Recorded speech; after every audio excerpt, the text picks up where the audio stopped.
밤에 잠 안 오면 제가 옆에서 따뜻한 차부터 끓여드릴게요. 그 말을 처음 들었을 때 저는 정말 눈물이 날 뻔했습니다. 저는 예순의 배려심이 깊은 남자와 재혼했습니다. 남편을 먼저 보내고 혼자 버티며 살던 제게 그 사람은 늘 한 발 먼저 다가와 주었습니다. 무거운 건 들지 말라 하고 늦은 밤엔 전화 대신 푹 쉬라고 다정하게 문자해 주던 사람이었죠. 그래서 저는 그 조용한 배려가 남은 인생에 견딜 힘이 되어줄 줄 알았습니다. 처음엔 저를 위해 아껴주고 챙겨주는 줄만 알았습니다. 하지만 재혼 6개월 뒤 제 일상에 대체 무슨 일이 벌어지기 시작한 걸까요? 시작 전 구독과 좋아요로 함께 해주시고 어느 지역에서 듣고 계신지 댓글로 한 번씩만 남겨주세요. 그곳에 행복이 닿길 바라겠습니다. 그분을 처음 만난 건 동네 복지관이었습니다. 수면 건강 강좌가 있다는 안내문을 현관 게시판에서 봤을 때 솔직히 큰 기대는 없었습니다. 그냥 집에만 있기가 답답했고 뭐라도 하면 나아지지 않을까 싶었습니다. 남편을 먼저 보내고 나서 4해째 혼자 살고 있었거든요. 새벽마다 도시락 반찬 배달을 나가고 오전 일을 마치고 빌라로 돌아오면 집이 참 컸습니다. 크다는 게 넓다는 뜻이 아니었습니다. 사람 하나가 빠진 자리만큼 공허하다는 뜻이었습니다. 갱년기 이후 불면이 심해졌습니다. 눕기만 하면 자다가 자꾸 깼고 한번 눈이 떠지면 새벽 2시, 3시까지 천장만 봤습니다. 쓸데없는 걱정이 새벽 공기만큼 차갑게 밀려들었습니다. 자식들한테 말해봤자 커피 좀 줄이라는 소리나 들었고 그것도 한두 번이지 자꾸 말하기도 지쳤습니다. 밤이 두려운 게 아니라 밤을 혼자 견디는 게 두려웠습니다. 그래서 강좌를 들으러 갔습니다. 강의실은 복지관 2층에 있었습니다. 접이식 의자가 몇 줄 놓여 있었고 앞쪽에 작은 스크린이 있었습니다.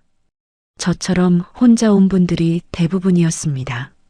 나이대도 비슷했습니다. 강의는 수면 위생이니 멜라토닌이니 하는 이야기들이었는데 솔직히 귀에 잘 들어오지 않았습니다. 그냥 앉아서 바깥 공기 마시고 왔다는 것만으로도 충분했습니다. 강의가 끝나고 사람들이 하나둘 나가는데 제 옆에 앉아있던 분이 말을 걸었습니다. 차 한잔하고 가세요. 종이컵에 대추차를 담아서 건네는 손이었습니다. 따뜻했습니다. 저는 그냥 받았습니다.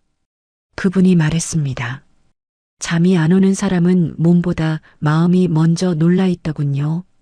그 말이 이상하게 오래 남았습니다. 강사가 한 말도 아니고 대단한 말도 아니었는데요. 저는 그냥 웃고 넘기려 했는데 그분은 제 손이 차갑다고 하면서 조금 더 앉아있다 가라고 했습니다. 바깥은 쌀쌀했고 차는 따뜻했습니다. 그분이 문상철 씨였습니다. 66이라고 했습니다. 그 뒤로 복지관에서 몇 번 더 마주쳤습니다. 상철 씨는 요란한 사람이 아니었습니다. 크게 웃거나 먼저 나서는 타입이 아니라 그냥 자연스럽게 옆에 있다가 제 표정이 안 좋으면 한마디 건지는 식이었습니다. 그런데 그 한마디가 이상하게 제 상황을 정확히 짚었습니다. 오늘 얼굴이 어제보다 안 좋아 보여요. 어젯밤 또 설쳤죠? 처음엔 조금 부담스러웠습니다. 그런데 솔직히 싫지 않았습니다. 누군가 제 얼굴만 보고도 어떤 밤을 보냈는지 알아본다는 게 오래간만의 일이었으니까요. 자식들은 바빴고 친구들도 각자 살기 바빴습니다. 제 밤을 자세히 들여다보는 사람이 없었거든요. 나중에는 상철 씨가 제가 배달 마치고 나오는 시간을 기억하고 있다가 기다리는 일도 생겼습니다. 저는 처음엔 우연인 줄 알았는데 3번, 4번 반복되니 그게 아니었습니다. 그분은 제 일정을 깨고 있었고 저는 그걸 열심히 챙겨준다는 신호로 받아들였습니다. 상철 씨는 제가 불면 때문에 믹스커피를 하루 2잔씩 마신다는 것도 들었고, 딸과 밤늦게 통화하면 오히려 더 잠이 달아난다는 것도 들었습니다.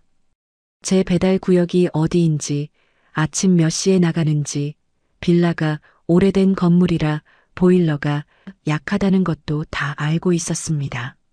저는 그때 그걸 다 말했거든요. 관심을 가져주니까 자꾸 말하게 됐습니다. 나중에 생각해보면 그게 조금 이상했는데 그때는 몰랐습니다. 반년쯤 교류가 이어졌고 상철 씨는 어느 날 조심스럽게 말을 꺼냈습니다. 이 나이에 혼자 사는 게 건강에 제일 안 좋아요. 둘이 의지하면서 사는 게 낫지 않을까요? 저는 처음엔 쉽게 대답하지 못했습니다. 자식들 눈치도 있었고 남편 기일이 아직 마음에 걸리기도 했습니다. 그런데 상철 씨는 급하게 밀어붙이지 않았습니다. 그냥 기다려주면서 올 때마다 조용히 뭔가를 챙겨줬습니다. 배달 다녀온 날 발이 아프다고 했더니 다음 날 발 마사지 기계를 갖다 놓았고 보일러가 약하다고 했더니 전기보온 방석을 사다 뒀습니다. 그 다정함이 제 마음을 움직였습니다. 저도 솔직히 외로웠거든요. 몸이 아플 때 차 한 잔 끓여줄 사람이 있으면 얼마나 좋겠냐는 생각을 한 번쯤 안 한 적이 없었으니까요. 밤에 잠 못 자면 옆에서 따뜻한 차부터 끓여주겠다는 그 말이 제 마음 어딘가를 건드렸습니다. 결국 저는 자식들한테 말했습니다. 딸은 처음엔 걱정을 했지만 워낙 상철 씨가 조용하고 점잖아 보이는 분이니 크게 반대하지 않았습니다. 아들은 그냥 엄마 좋으면 됐다고 했고요. 우리는 크게 알리지 않고 조용히 혼인신고를 했습니다. 이 나이에 잔치는 좀 민망하기도 했고 상철 씨도 우리끼리 조용히 살면 된다고 했습니다. 그 말이 저는 또 좋았습니다. 요란하지 않아도 된다는 게요. 합가하고 처음 한 달은 정말 다정했습니다. 상철 씨는 저녁이 되면 거실 조명을 낮게 바꿔줬습니다. 카모마일 차를 끓여서 내왔고 밤에 제가 뒤척이면 등을 토닥이면서 괜찮아요. 다시 자면 되죠 하고 낮게 말해줬습니다. 처음엔 그 손길이 참 따뜻했습니다. 사람 온기라는 게 이런 거구나 싶었거든요. 이 나이에 이런 배려를 받아보는 날도 있구나 하고 속으로 몇 번이나 생각했습니다. 상철 씨는 제가 새벽에 깨서 부엌으로 나오면 먼저 일어나 있기도 했습니다. 불을 환하게 켜지 않고 작은 주방 등만 켜둔 채로 물을 올려놓고 있었습니다. 아무 말 없이 따뜻한 것을 건네주고 옆에 앉아 있었습니다. 저는 그 침묵이 불편하지 않았습니다. 오히려 누군가 내 새벽을 같이 견뎌준다는 게 그렇게 든든할 수 없었습니다. 배달 나가는 날 아침엔 일찍 일어나 도시락을 싸줬습니다. 반찬을 많이 넣으면 무겁다며 딱 2가지만 넣고 물통도 챙겨줬습니다. 돌아오면 따뜻하게 데워둔 국이 있었습니다. 저는 그때마다 생각했습니다.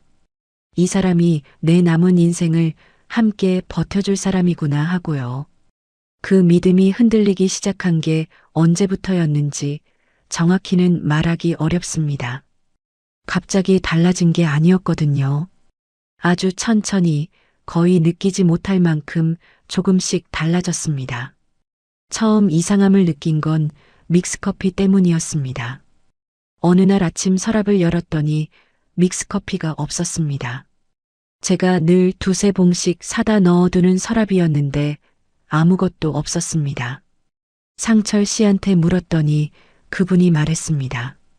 믹스커피가 수면을 망쳐요. 제가 치웠어요.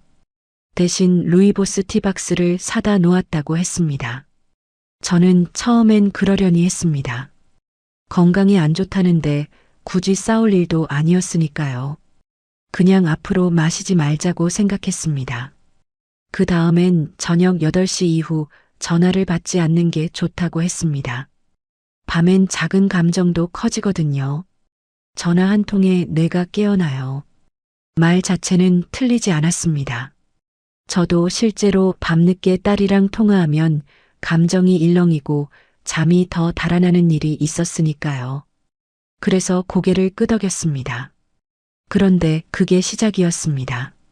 며칠 뒤엔 제 오랜 친구 경분 얘기를 꺼냈더니 상철 씨가 말했습니다. 그 사람은 말이 너무 많아서 기를 빼는 타입이에요. 만나고 나면 혜자 씨 얼굴이 꼭 지친 표정이에요. 저는 그날 말을 못했습니다. 경분이 말이 많긴 하지만 그 수다가 저한테 얼마나 숨통이 됐는지는 설명하기가 어려웠거든요. 대신 그냥 그랬냐고 했습니다. 그리고 넘어갔습니다. 복지관 모임 얘기를 하면 모이면 결국 자식 흉이랑 남 흉만 보는 자리라고 했고 조카 결혼식 이야기만 꺼내도 남일에 감정 너무 쓰지 말라고 눌렀습니다. 딸과 통화를 길게 하면 자식 걱정이 불면의 시작이라고 했습니다. 저는 그 말들을 들을 때마다 고개를 끄덕였습니다. 틀린 말 같지 않았거든요. 나는 지금 건강 관리를 받고 있는 거라고 그렇게 이해했습니다. 그런데 어느 순간부터였습니다. 친구를 만나고 와서도 즐거웠다는 말을 못하게 됐습니다. 대신 오늘 별일 없었다고 어디 잠깐 바람만 쐬고 왔다고 그렇게 말하게 됐습니다.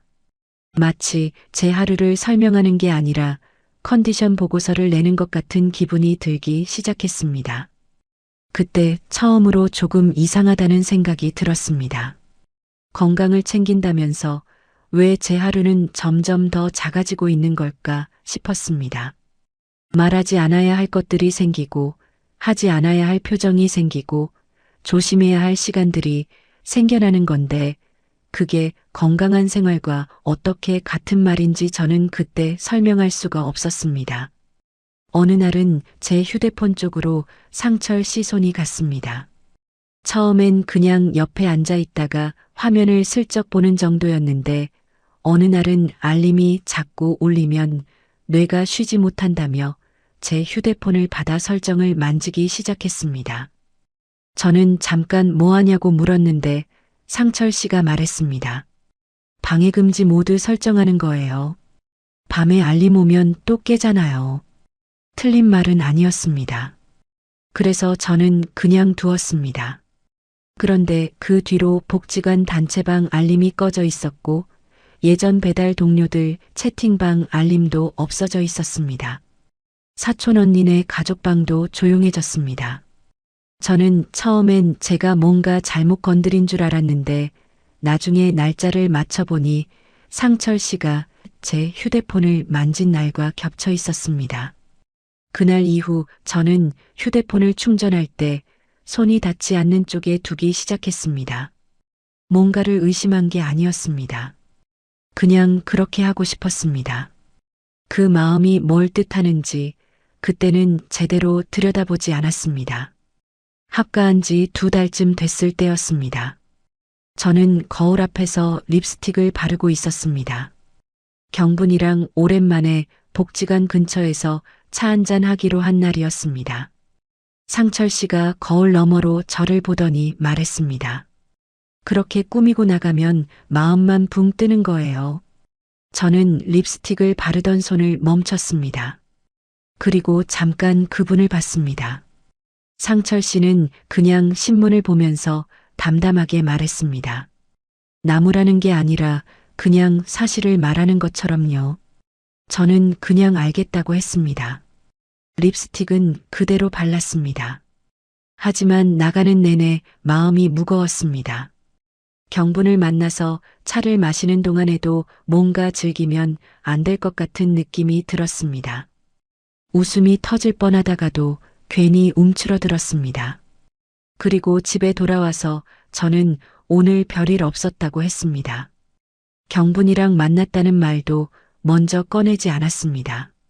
상철 씨가 물었습니다. 오늘 어디 갔다 왔어요? 저는 잠깐 복지관 쪽으로 바람 좀 쐬고 왔다고 했습니다. 거짓말이었습니다. 그게 저한테는 처음 하는 거짓말이었습니다. 그 거짓말을 하면서 손이 조금 떨렸습니다. 그런데 이상하게 그 손 떨림이 두려움이 아니라 뭔가 다른 감각이었습니다. 나중에 생각해 보니 그게 제가 스스로를 지키려는 본능이었던 것 같습니다. 그 무렵 상철 씨가 배달 일을 그만두는 게 어떻겠냐고 처음으로 말했습니다. 제 연금이랑 저축이면 둘이 무리 없이 살 수 있어요. 그 새벽 일이 몸에 무리를 주고 그게 다 수면에 영향을 줘요. 저는 말이 바로 나오지 않았습니다. 배달 일은 단순히 돈 때문이 아니었습니다. 남편이 떠나고 처음 혼자 살기 시작했을 때 아침마다 나갈 곳이 있다는 것, 제 이름을 불러주는 사람들이 있다는 것, 그게 저를 버티게 해준 것들이었습니다.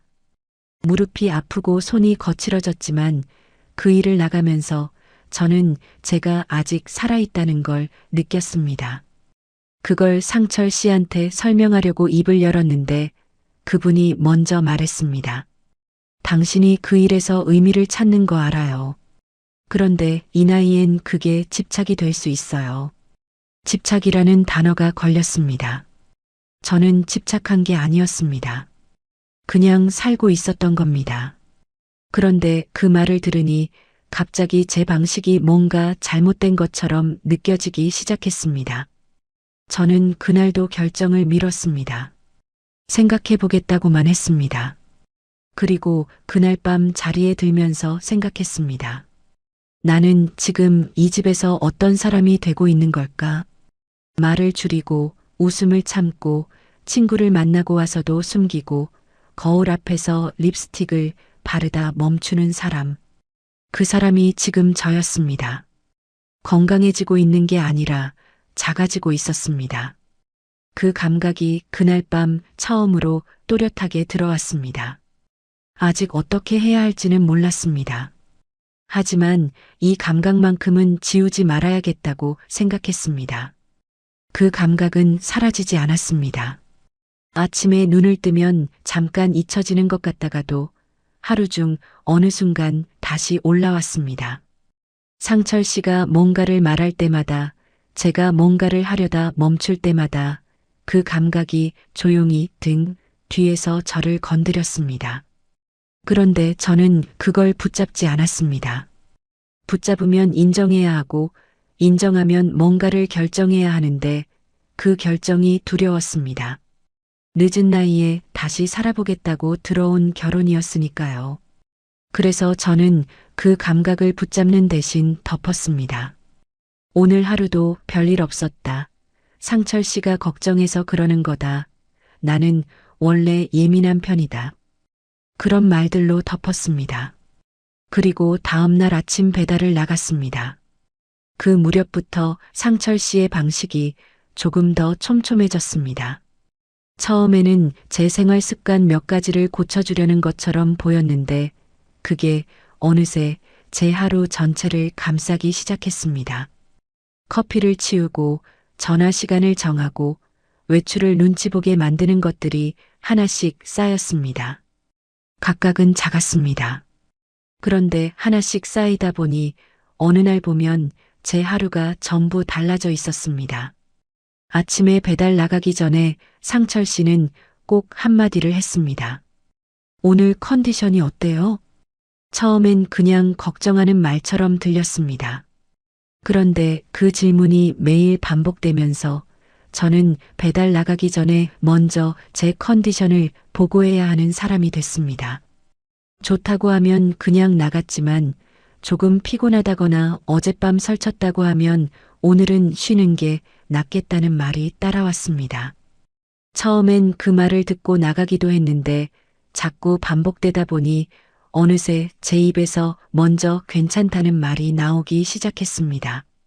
실제로 괜찮아서가 아니라 그냥 나가고 싶어서요. 그게 이상한 일이었습니다.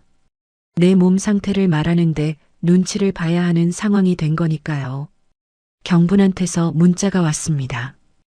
혜자야, 요즘 왜 이렇게 연락이 없어? 어디 아파? 저는 그 문자를 오래 들여다봤습니다. 상철 씨가 거실에 있었기 때문에 바로 답장을 쓰지 않고 화장실에 들어가서 문자를 다시 읽었습니다. 이미 그때부터 저는 문자 하나를 읽는데도 장소를 골라야 하는 사람이 되어 있었습니다. 그 사실이 그날 갑자기 크게 느껴졌습니다. 저는 경분한테 짧게 답했습니다. 곧 연락할게 라고요. 그리고 나서 그 대화창을 바로 닫았습니다. 저녁에 상철 씨가 물었습니다. 오늘 경분 씨한테 연락 왔어요? 저는 심장이 한번 크게 뛰었습니다. 표정을 들키지 않으려고 밥그릇만 봤습니다. 그리고 짧게 말했습니다. 모르겠어요. 요즘 알림이 없어서요. 거짓말이었습니다. 상철 씨는 그냥 고개를 끄덕였지만 저는 그 순간 뭔가 중요한 게 바뀌었다는 걸 느꼈습니다. 제가 남편에게 처음으로 거짓말을 했다는 것도 있었지만 거짓말을 하지 않으면 안 되는 상황이 되어 있다는 것, 그게 더 무거웠습니다. 며칠 뒤 상철 씨가 제 휴대폰을 다시 만졌습니다. 이번엔 클라우드 공유 설정을 켜놓은 것 같았습니다. 나중에 설정을 들여다보다가 발견했는데 제가 켠 기억이 없는 설정이었습니다. 그게 켜져 있으면 제 사진과 문자가 연동된 기기에서 보일 수 있었습니다. 저는 그 설정을 조용히 껐습니다. 그리고 상철 씨한테 말하지 않았습니다. 그날 이후 저는 중요한 문자는 읽고 바로 화면을 끄는 버릇이 생겼습니다. 경분한테 오는 문자, 딸한테 오는 문자, 복지관 안내 문자들이요. 읽었다는 흔적을 남기지 않으려는 게 아니라 그냥 내 것을 내가 먼저 보고 싶었습니다. 그 마음이 어떤 의미인지는 애써 생각하지 않았습니다. 그 주 목요일에 복지관 모임 안내문이 왔습니다. 봄맞이 차 모임이 있다는 내용이었습니다. 저는 가고 싶었습니다. 오랜만에 수님 언니도 보고 싶었고 경분도 보고 싶었습니다. 저녁 식사 중에 살짝 꺼냈습니다. 복지관에서 모임이 있다고 하는데요. 상철 씨가 말했습니다. 모임 가면 사람들이 서로 이런저런 얘기 나누다가 감정이 올라오잖아요. 그게 다 수면을 방해하는 거예요. 저는 그 말에 바로 반박하지 않았습니다. 뭔가를 말하려다가 멈췄습니다. 상철 씨는 밥을 먹으면서 덧붙였습니다. 모임 나가서 자식 이야기, 남편 이야기 하다 보면 꼭 감정이 건드려지더라고요. 그날 밤 혜자 씨 얼굴 보면 티가 나요. 그 말이 참 교묘했습니다. 틀리지 않은 것처럼 들렸거든요. 실제로 사람들 이야기를 듣다 보면 감정이 올라오는 일이 없지 않았으니까요. 그래서 저는 또 고개를 끄덕였습니다. 결국 그 모임에 나가지 않았습니다. 집에 있으면서 저는 창밖을 봤습니다. 복지관이 있는 쪽 방향이었습니다. 지금쯤 경분이랑 수님 언니가 앉아서 차를 마시고 있겠다 싶었습니다. 그 자리가 어떤 자리인지 저는 알고 있었습니다.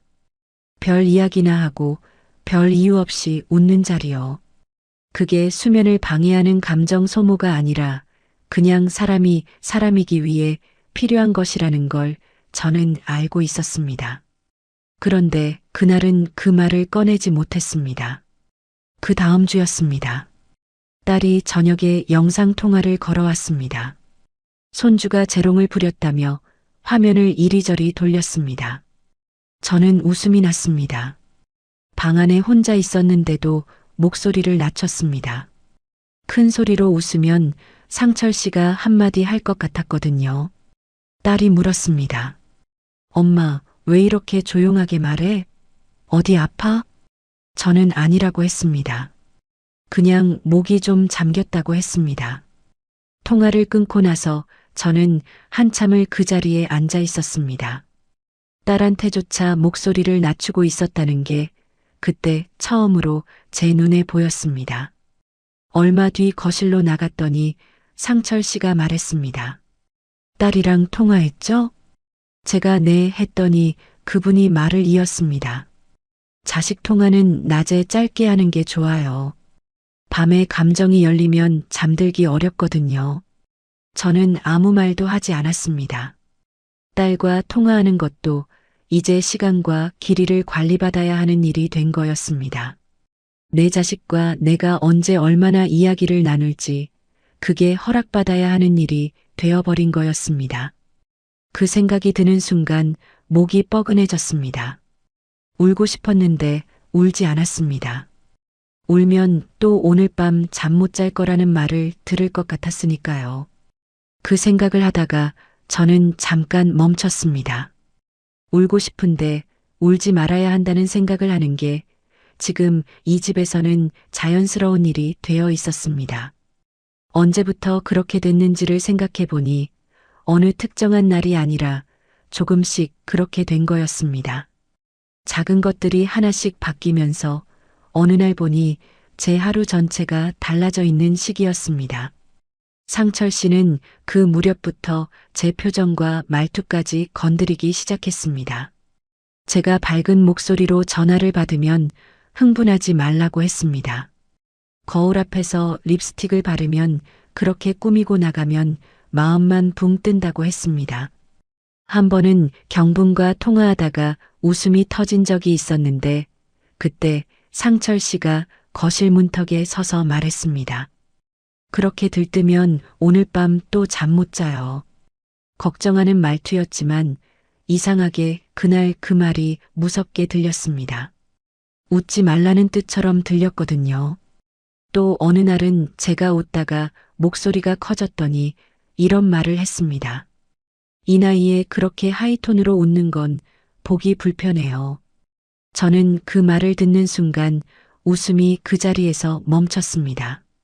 보기 불편하다는 말이었습니다. 제 웃음이 누군가한테 불편한 것이 됐습니다. 그 말이 오래 마음에 걸렸습니다. 그 뒤로 저는 친구에게 먼저 연락하는 일을 줄였습니다. 딸 전화가 와도 짧게 끊었습니다. 상철 씨는 그런 저를 보며 이제야 사람이 차분해졌다고 만족해했습니다. 그 말을 들을 때마다 제 안에서 뭔가가 조금씩 죽어가는 기분이 들었습니다. 한 번은 상철 씨가 말했습니다. 다음 주부터는 경분 씨 전화 받지 말아요. 그 사람 통화만 하고 나면 당신 목소리가 들떠요. 경분 전화를 아예 받지 말라는 말이었습니다. 저는 그 말을 듣고 잠깐 그분을 봤습니다. 상철 씨는 진지한 얼굴이었습니다. 농담이 아니었습니다. 저는 아무 말도 하지 않았습니다. 그날 밤 잠자리에 들면서 저는 생각했습니다. 커피도 모임도 딸 통화도 립스틱도 웃음소리도 이제는 경분 전화까지 하나씩 없어지고 있었습니다. 없어질 때마다 건강을 위한 거라는 말이 붙었습니다. 그런데 저는 건강해지고 있는 게 아니었습니다. 잠은 여전히 잘 못 잤습니다. 오히려 더 자주 새벽에 깼습니다. 자다가 눈이 떠지면 상철 씨 말이 떠오르는 날도 있었고 경분한테 답장을 늦게 한 것이 마음에 걸려 뒤척이는 날도 있었습니다. 그러니까 저는 잠을 위해 그 생활을 견디고 있었는데 정작 그 생활 때문에 더 잠을 못 자고 있었던 겁니다. 그 역설이 그날 밤 처음으로 선명하게 보였습니다. 며칠 뒤 경분이 다시 문자를 보내왔습니다. 혜자야, 나 요즘 내가 걱정된다. 한 번만 나와.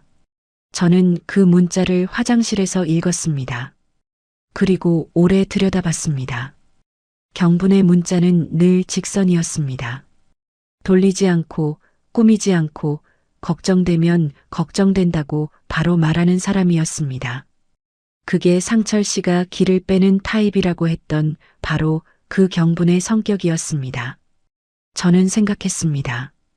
경분이 기를 빼는 사람인지 아니면 상철 씨가 경분을 그렇게 부르는데 이유가 있는 건지 그 질문이 머릿속에 들어오는 순간 저는 뭔가가 달라지는 걸 느꼈습니다.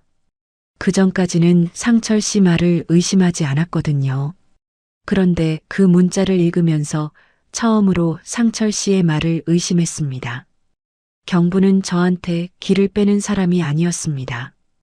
오히려 만나고 나면 숨이 쉬어지는 사람이었습니다. 그걸 제가 가장 잘 알았습니다. 저는 경분한테 짧게 답했습니다. 이번 주 오전에 볼 수 있어. 답장을 보내고 나서 저는 휴대폰을 내려놓았습니다. 손이 떨리지 않았습니다. 오히려 이상하게 차분했습니다. 뭔가를 결정했다는 게 아니었습니다. 그냥 제가 하고 싶은 것을 했다는 느낌이었습니다. 그게 오래간만이었습니다. 그날 밤은 이상하게 잠이 조금 왔습니다. 뭔가가 해결됐거나 좋아진 게 아니었습니다. 그냥 제가 오늘 조금 다른 선택을 했다는 것, 그게 마음 어딘가에 작은 자리를 만들어준 것 같았습니다. 그 자리가 아직 작고 불안정했지만 없는 것보다는 달랐습니다. 눈을 감으면서 생각했습니다. 경분을 만나고 나면 어떻게 될지 몰랐습니다. 상철 씨가 알게 되면 뭔가 말이 있을 거였습니다. 그 말을 어떻게 받아야 할지도 몰랐습니다. 그런데 그게 두렵기보다는 한번 보자는 생각이 들었습니다. 그 감각이 어디서 나온 건지는 몰랐습니다. 다만 그게 없어지기 전에 붙잡고 싶었습니다. 경분을 만나기로 한 날 아침, 저는 평소보다 일찍 눈이 떠졌습니다. 배달이 없는 날이었습니다.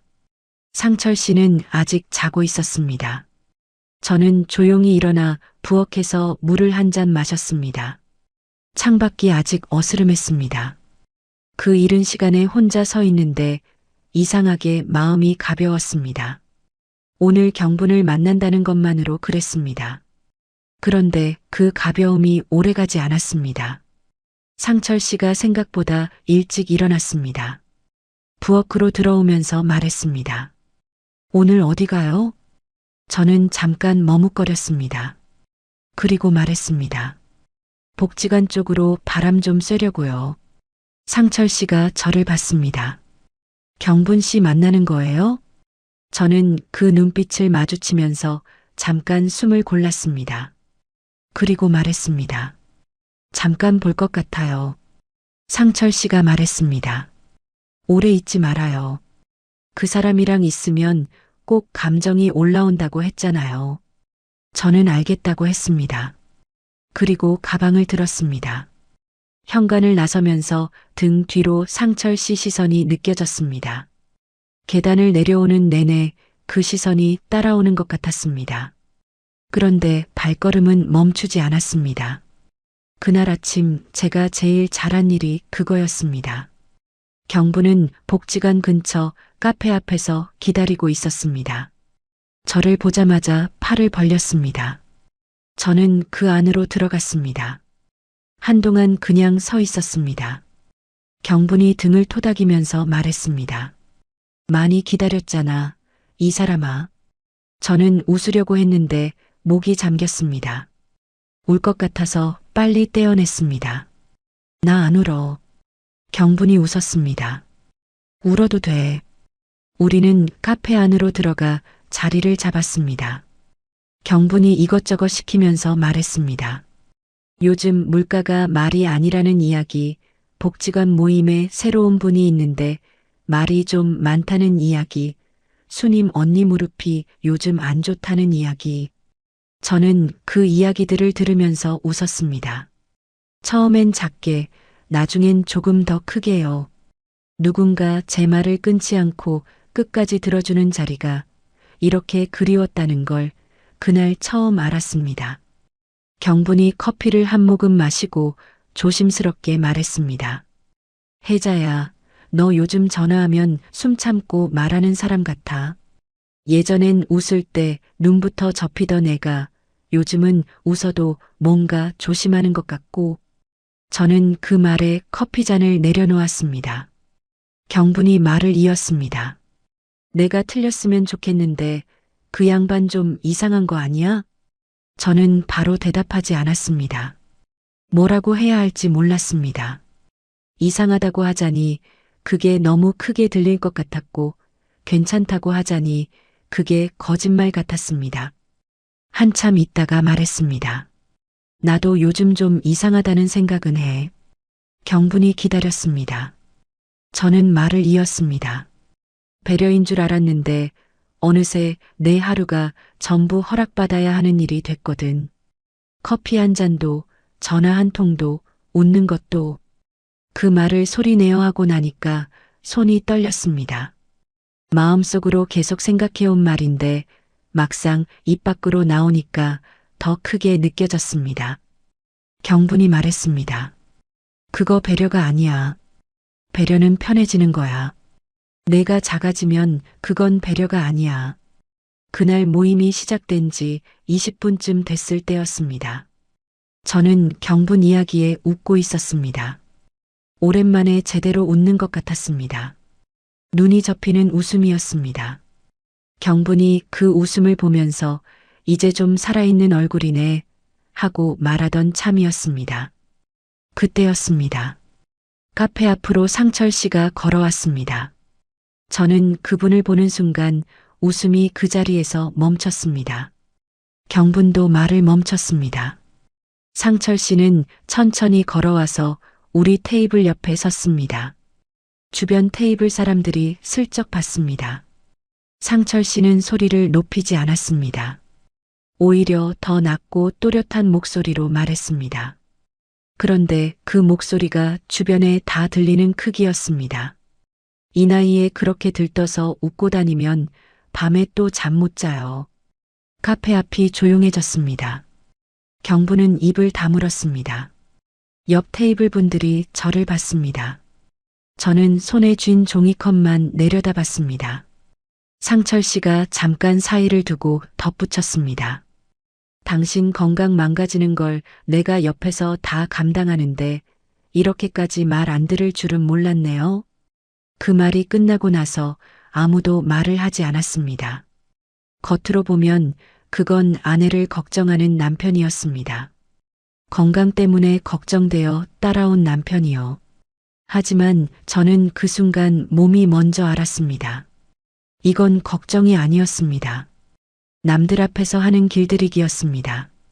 내가 어디서 누구와 웃고 있는지를 확인하러 온 것이었습니다. 집에 돌아오는 길은 길게 느껴졌습니다. 경분이 따라오려 했는데 저는 괜찮다고 했습니다. 혼자 걷고 싶었습니다. 골목을 돌고 또 돌면서 저는 그 자리를 다시 떠올렸습니다. 상철 씨의 목소리, 주변 사람들의 시선, 경분이 입을 다물던 순간 그것들이 자꾸 머릿속에서 재생됐습니다. 카페 앞 그 자리에서 상철 씨는 끝까지 걱정하는 남편처럼 보였습니다. 하지만 저한테 그게 어떻게 들렸는지는 아무도 몰랐습니다. 당신은 혼자서는 조절이 안 되는 사람이니 내가 잡아줘야 한다는 말이었습니다. 그것도 남들 앞에서 확인시켜주는 방식으로요. 집에 들어서니 상철 씨는 거실 소파에 앉아 있었습니다. 저는 가방을 내려놓고 말했습니다. 그건 제 건강 걱정이 아니라 창피 주는 거였어요. 처음으로 따진 말이었습니다. 목소리가 떨렸지만 말은 나왔습니다. 상철 씨가 저를 봤습니다. 그리고 차갑게 웃으면서 말했습니다. 당신은 사람 만나면 분수를 잊어요. 내가 안 잡아주면 점점 더 들떠서 망가질 사람입니다. 망가질 사람이라는 말이었습니다. 저는 그 말을 듣는 순간 손이 떨렸습니다. 그런데 그 떨림이 서러워서가 아니었습니다. 뭔가가 분명해지는 떨림이었습니다. 이 사람은 저를 아픈 사람으로 보는 게 아니었습니다. 자기 기준에 맞게 눌러놔야 하는 사람으로 보고 있었습니다. 저는 더 말하지 않았습니다. 부엌으로 들어가서 물을 한 잔 마셨습니다. 손이 아직 떨렸지만 천천히 마셨습니다. 그리고 작은 방으로 들어가 문을 닫았습니다. 그날 밤 저는 처음으로 음성 메모를 켰습니다. 녹음 버튼을 누르고 나서 한참을 가만히 있었습니다. 상철 씨는 안방에서 TV를 켜놓고 있었습니다. 저는 작은 방 구석에 앉아서 낮은 목소리로 말했습니다. 오늘 카페 앞에서 있었던 일을 처음부터 끝까지 말했습니다. 상철 씨가 어떤 말투로 말했는지, 어느 정도 크기 목소리였는지, 주변 사람들이 어떻게 봤는지, 그리고 집에 돌아와서 제가 처음으로 따졌을 때 상철 씨가 한 말까지요. 망가질 사람이라고 했습니다. 그 말도 녹음에 담았습니다. 녹음을 마치고 저는 그 파일을 클라우드에 올렸습니다. 상철 씨가 제 휴대폰을 만지는 일이 있어도 그 기록만큼은 남아있을 수 있도록요. 그리고 수첩을 꺼냈습니다. 오래전 서랍 안에 있던 작은 수첩이었습니다. 거기에 오늘 날짜를 쓰고 상철 씨가 했던 말들을 하나씩 적기 시작했습니다. 카페 앞에서 한 말뿐만 아니라 그동안 제가 들었던 말들을 기억나는 대로 적었습니다.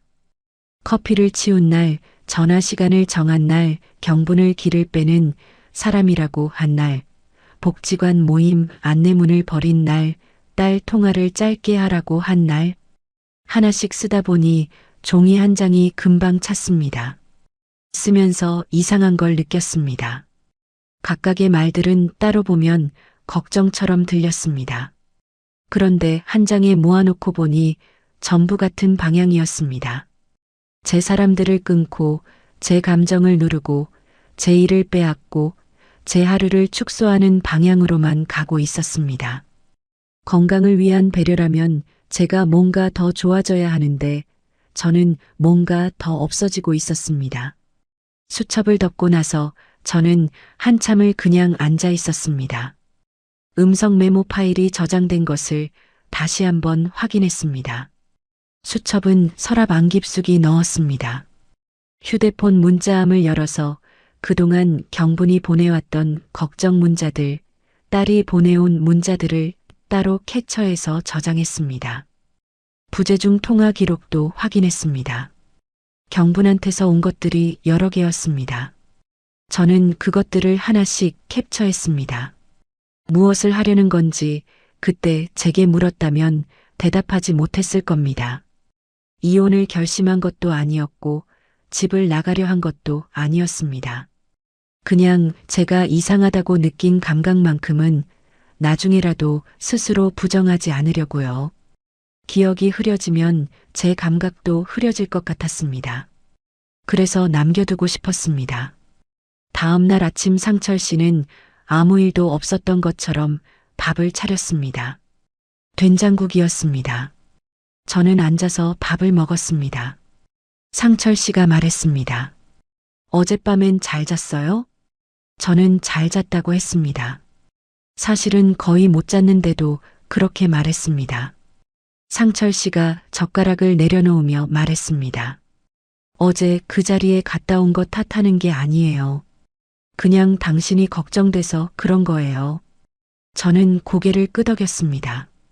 하지만 속으로는 생각했습니다. 어제 그 말이 걱정이었다면 왜 친구들이 다 있는 앞에서 했을까?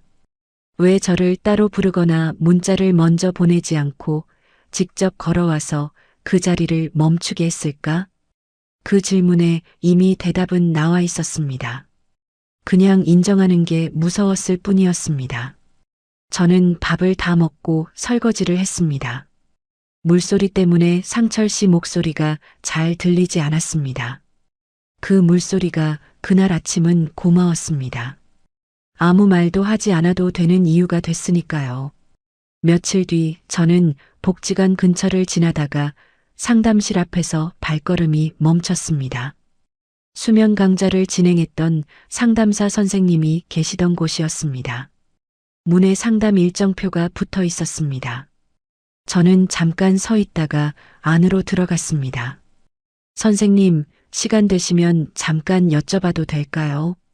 상담사 선생님은 흔쾌히 앉으라고 했습니다. 저는 어디서부터 말해야 할지 몰라서 한참 있다가 입을 열었습니다. 제가 잠을 못 자는 게 사람 때문인지 사람을 못 만나서 그런 건지 모르겠어요. 선생님은 제 말을 듣고 잠깐 생각하더니 조심스럽게 물었습니다.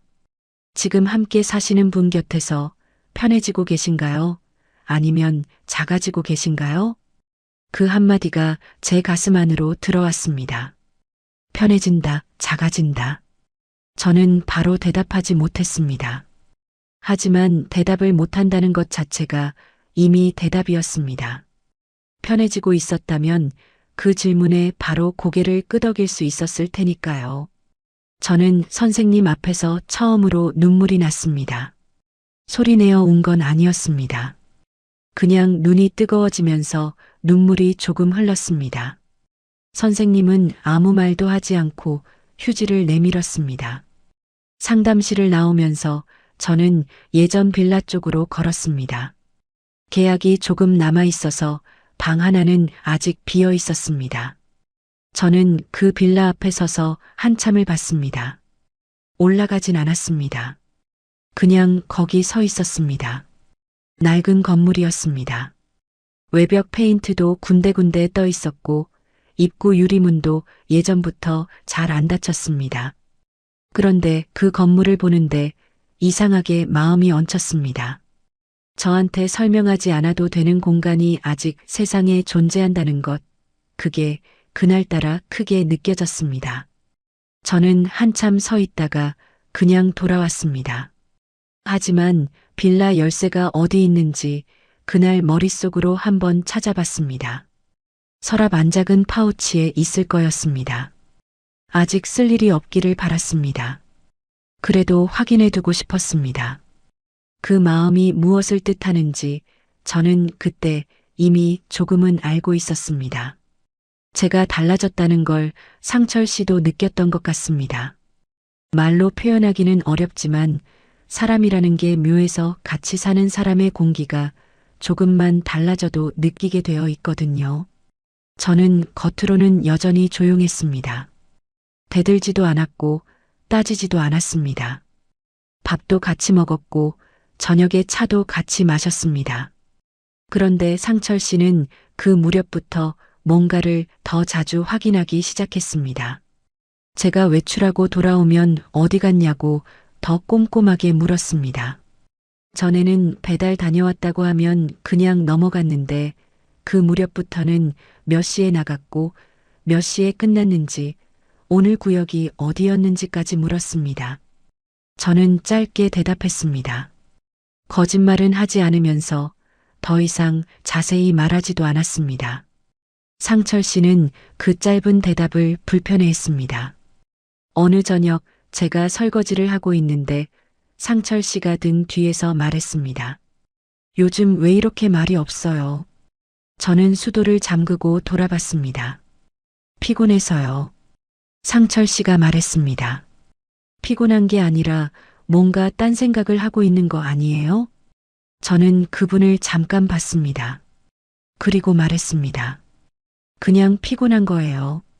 다시 돌아서서 설거지를 마쳤습니다. 손이 조금 떨렸습니다. 그래도 목소리는 흔들리지 않으려고 했습니다. 흔들리면 그게 또 꼬투리가 될 것 같았으니까요. 며칠 뒤 상철 씨는 갑자기 다정한 방식으로 돌아왔습니다. 예전처럼 따뜻한 차를 끓여다 주고 제 손을 잡으며 말했습니다. 내가 너무 엄격하게 군 것 같아서요. 미안해요.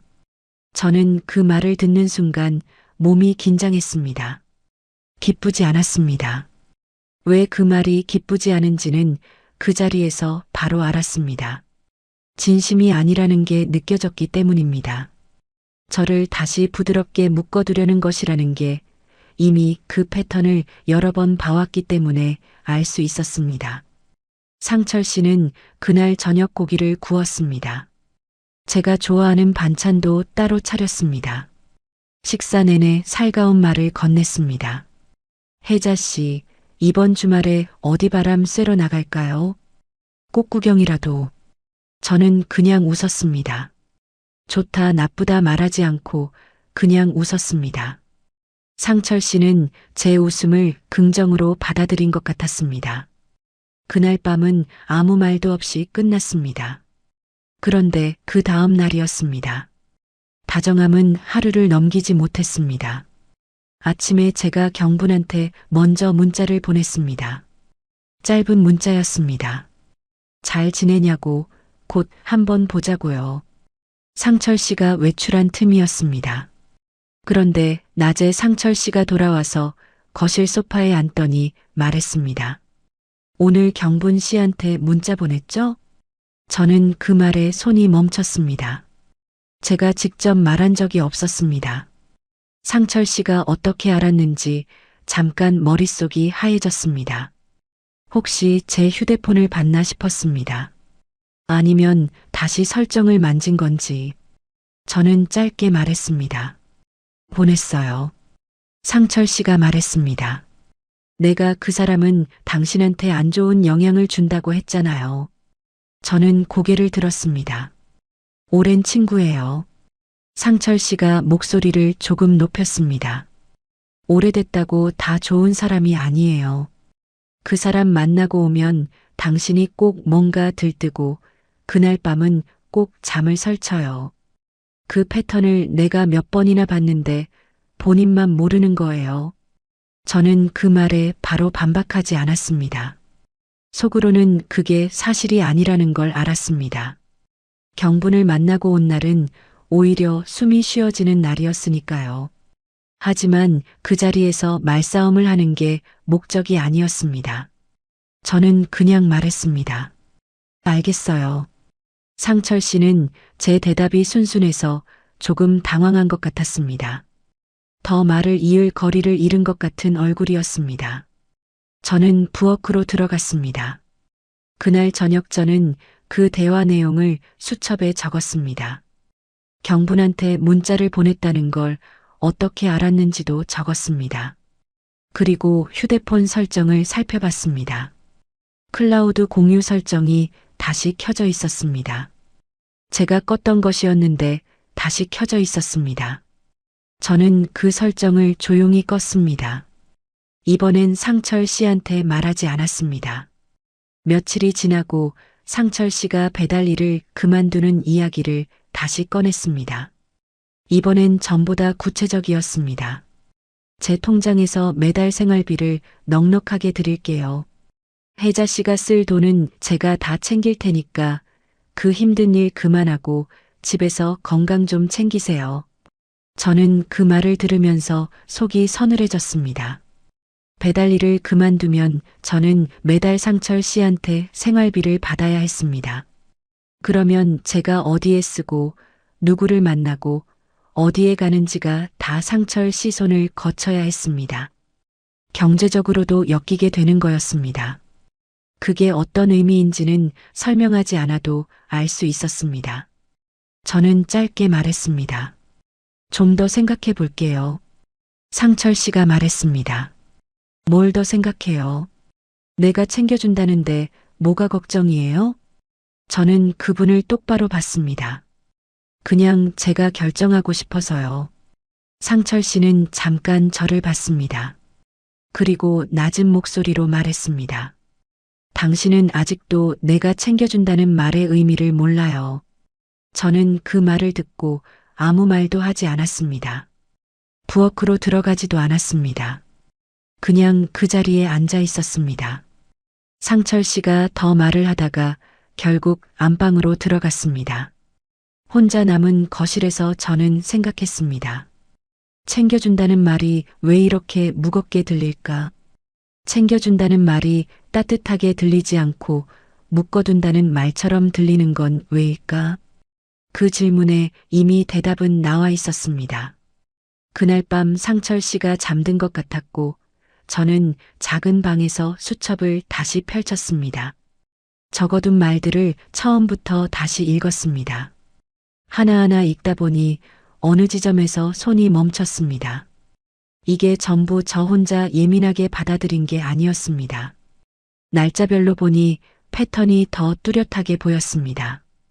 제가 뭔가를 하려 할 때마다, 누군가를 만나려 할 때마다, 어디에 나가려 할 때마다 반드시 한마디가 있었습니다. 그 한마디들은 전부 건강을 명분으로 달고 있었습니다. 저는 그 수첩 옆에 휴대폰을 꺼내 음성 메모 앱을 열었습니다. 그리고 그날 대화 중 기억에 남은 것들을 다시 녹음했습니다. 클라우드 공유가 꺼진 것을 확인하고 저장이 됐는지도 확인했습니다. 그때였습니다. 상철 씨 기척이 났습니다. 저는 휴대폰을 뒤집어 놓고 수첩을 덮었습니다. 상철 씨가 방문을 열었습니다. 아직 안 자요? 저는 고개를 끄덕였습니다. 잠이 안 와서요. 상철 씨가 말했습니다. 그러니까 낮에 너무 생각을 많이 하면 안 된다고요. 저는 고개를 끄덕였습니다. 상철 씨는 그냥 안방으로 들어갔습니다. 문이 닫히고 나서 저는 긴 숨을 내쉬었습니다. 그 다음 주였습니다. 상철 씨가 처음으로 딸 얘기를 직접 꺼냈습니다. 저녁 식사 중에 말했습니다. 요즘 딸이 자주 연락해요? 저는 보통 때처럼 대답했습니다. 가끔이요. 상철 씨가 말을 이었습니다.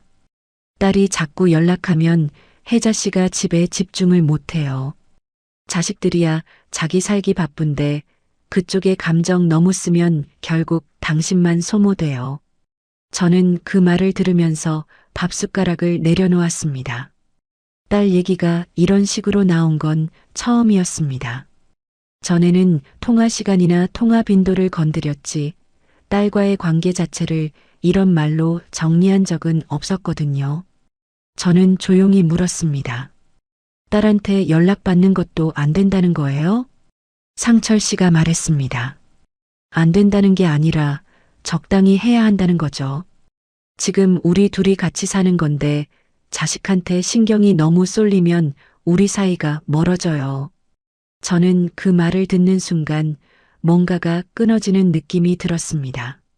친구도 모임도 배달일도 커피도 웃음소리도 말투도 잠드는 시간도 그것들을 하나씩 가져가더니 이제는 딸까지 건드리기 시작한 거였습니다. 제가 연결될 수 있는 모든 곳을 하나씩 닫으면 마지막에 남는 건 상철 씨 한 명뿐이라는 계산이 보였습니다.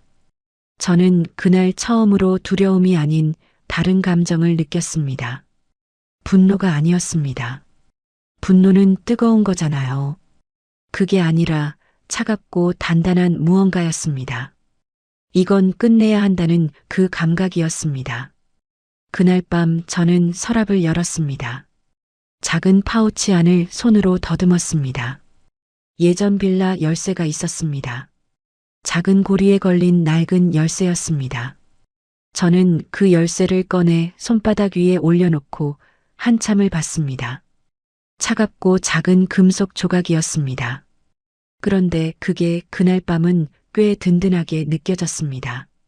저는 그 열쇠를 파우치에 다시 넣지 않고 제 가방 안쪽 지퍼 달린 주머니에 넣었습니다. 어디를 나가든 들고 다닐 수 있도록요. 아직 쓸 일이 없기를 바랐지만 있어야 할 것 같았습니다. 다음 날 저는 배달을 나갔다가 복지관 근처를 지나쳤습니다. 무료 법률 상담 주간이라는 현수막이 붙어 있었습니다. 저는 그 현수막 앞에서 잠깐 걸음을 멈췄다가 그냥 지나쳤습니다. 아직 거기까지 갈 준비가 됐는지 몰랐습니다. 그런데 한 블록쯤 걷다가 다시 돌아왔습니다. 접수처에서 이름을 쓰고 번호표를 받았습니다. 기다리는 동안 손이 떨렸습니다. 제 앞에 두 사람이 있었는데 그 시간이 엄청 길게 느껴졌습니다. 상담사 앞에 앉아서 저는 말했습니다. 이혼 얘기는 아직 아니고요. 그냥 궁금한 게 있어서요. 건강을 핑계로 사람들을 못 만나게 하고 공개적인 자리에서 망신을 준 경우 그게 법적으로 어떤 의미가 될 수 있는지요. 상담사가 메모를 하면서 물었습니다. 구체적인 정황이 있으신가요? 기록이나 증거 같은 게요. 저는 고개를 끄덕였습니다. 문자 캡처, 통화 기록, 음성 메모가 있어요. 상담사가 고개를 들었습니다. 그리고 말했습니다. 그 정도면 충분히 정황으로 쓸 수 있어요.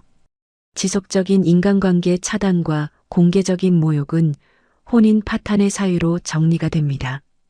그 말을 듣는 순간 저는 조용히 숨을 들이켰습니다. 제가 겪은 일이 그냥 예민하게 받아들인 게 아니었다는 걸 법적인 언어로 처음 확인받은 순간이었습니다. 그게 그렇게 단단하게 느껴질 줄 몰랐습니다. 저는 상담실을 나오면서 걸음이 달랐습니다. 무거운 게 조금 가벼워진 것 같기도 하고 아니면 제 발로 서 있다는 감각이 조금 더 뚜렷해진 것 같기도 했습니다. 집에 돌아오니 상철 씨가 먼저 와 있었습니다. 오늘 왜 이렇게 늦었어요? 저는 가방을 내려놓으면서 말했습니다. 배달 마치고 좀 걸었어요. 상철 씨가 저를 봤습니다. 어디 들렀어요? 저는 눈을 피하지 않고 그분을 봤습니다. 복지관 쪽으로 지나쳤어요. 상철 씨가 말했습니다. 복지관은 왜요? 모임 있었어요? 저는 짧게 말했습니다. 아니요, 그냥 지나친 거예요. 거짓말이었습니다. 하지만 이번엔 그 거짓말이 전과 달리 느껴졌습니다. 전에는 들킬까봐 떨리는 거짓말이었는데 이번엔 지켜야 할 게 생긴 사람의 거짓말이었습니다. 그 차이가 저한테는 컸습니다. 그날 밤 저는 통장을 확인했습니다. 제 이름으로 된 통장이었습니다. 배달 일을 하면서 모아온 돈이 들어 있었습니다. 많지 않았지만 당장 몇 달을 버티기에 모자라지 않은 금액이었습니다. 저는 그 숫자를 한참 들여다봤습니다. 상철 씨 생활비를 받지 않아도 된다는 것, 경제적으로 기댈 필요가 없다는 것, 그게 그날 밤 제일 든든한 사실이었습니다. 배달 일을 그만두지 않기를 정말 잘했다는 생각이 들었습니다. 저는 통장을 덮고 가방 안쪽에 넣었습니다. 신분증도 같이 챙겼습니다. 약봉투도 계절 옷 몇 벌도 마음속으로 하나씩 점검했습니다. 짐은 아직 싸지 않았습니다. 하지만 무엇을 챙겨야 할지는 이미 머릿속에 정리되어 있었습니다. 그날 밤은 조금 잤습니다. 뭔가가 해결된 게 아니었습니다. 그런데 이상하게 몸이 조금 가벼웠습니다. 지켜야 할 것이 생긴 사람의 잠이라는 게 이런 건가 싶었습니다. 무겁지 않았습니다. 오히려 단단했습니다. 눈을 감으면서 생각했습니다. 조금만 더 준비하면 된다고요. 준비가 다 됐다고 느낀 날은 사실 아무 예고도 없이 왔습니다. 그날도 평범한 아침이었습니다. 상철 씨는 일찍 일어나 거실에서 뉴스를 보고 있었고 저는 배달 나갈 준비를 하고 있었습니다. 세면을 마치고 방으로 들어와 가방을 챙기는데 상철 씨가 거실에서 말했습니다. 오늘 배달 몇 구역이에요? 저는 대답했습니다. 3군데요. 상철 씨가 말했습니다. 3군데는 너무 많아요. 2군데만 하고 일찍 와요. 저는 가방 끈을 잡은 채로 잠깐 멈췄습니다. 그리고 말했습니다. 괜찮아요. 오늘은 무리 안 해요. 상철 씨가 TV를 끄고 저를 봤습니다. 내가 걱정해서 하는 말인데 왜 그렇게 받아쳐요? 저는 그분을 봤습니다. 받아치는 게 아니라 제가 결정하는 거예요. 상철 씨의 표정이 굳었습니다. 저는 그 표정을 보면서도 시선을 내리지 않았습니다. 예전 같았으면 이미 고개를 숙이고 알겠다고 했을 텐데 그날은 달랐습니다. 상철 씨가 말했습니다. 요즘 왜 이렇게 말을 안 들어요? 저는 신발을 신으면서 말했습니다. 다녀올게요. 문을 닫고 나왔습니다. 계단을 내려오는데 심장이 빠르게 뛰었습니다. 손도 약간 떨렸습니다. 그런데 발걸음은 흔들리지 않았습니다. 그 차이가 그날 아침 제일 선명하게 느껴진 것이었습니다. 배달을 마치고 저는 곧장 집으로 들어가지 않았습니다. 근처 공원 벤치에 앉아서 경분한테 전화를 걸었습니다. 경분은 2번 만에 받았습니다. 혜자야. 저는 말했습니다. 경분아, 나 오늘 나올 것 같아. 경분이 잠깐 말이 없다가 물었습니다. 진짜로? 저는 고개를 끄덕였습니다. 전화니까 보이지 않았겠지만 그냥 고개를 끄덕였습니다. 응, 오늘 아니면 내일. 짐은 별로 없어. 그냥 중요한 것들만 챙길 거야. 경분이 말했습니다. 알겠어. 나 언제든지 있어. 연락만 해. 전화를 끊고 나서 저는 한참을 벤치에 앉아 있었습니다. 하늘이 흐렸습니다. 바람도 좀 불었습니다. 그런데 이상하게 그날 공기가 무겁지 않았습니다. 오히려 오래간만에 바깥 공기를 제대로 마시는 것 같은 느낌이 들었습니다. 저는 그 벤치에 앉아서 한 가지를 더 생각했습니다. 딸한테는 나중에 말해야겠다고요. 나오고 나서 자리가 잡히면 말하자고요. 아직 불확실한 상태에서 딸을 불안하게 하고 싶지 않았습니다. 그게 제 나름의 순서였습니다. 집에 돌아오니 상철 씨는 나가고 없었습니다. 저는 현관에 들어서자마자 시계를 봤습니다. 상철 씨가 오후에 병원 예약이 있다고 했던 날이었습니다. 두어 시간은 될 거였습니다. 저는 그 시간이 충분하다고 생각했습니다. 먼저 작은 캐리어를 꺼냈습니다. 옷장 위에 올려둔 것이었습니다. 조용히 내렸습니다. 그리고 차근차근 챙겼습니다. 계절 옷 몇 벌, 내복, 자주 신는 신발 한 켤레, 세면 용품은 여분으로 사두었던 것들이 욕실 서랍에 있었습니다. 그걸 챙겼습니다.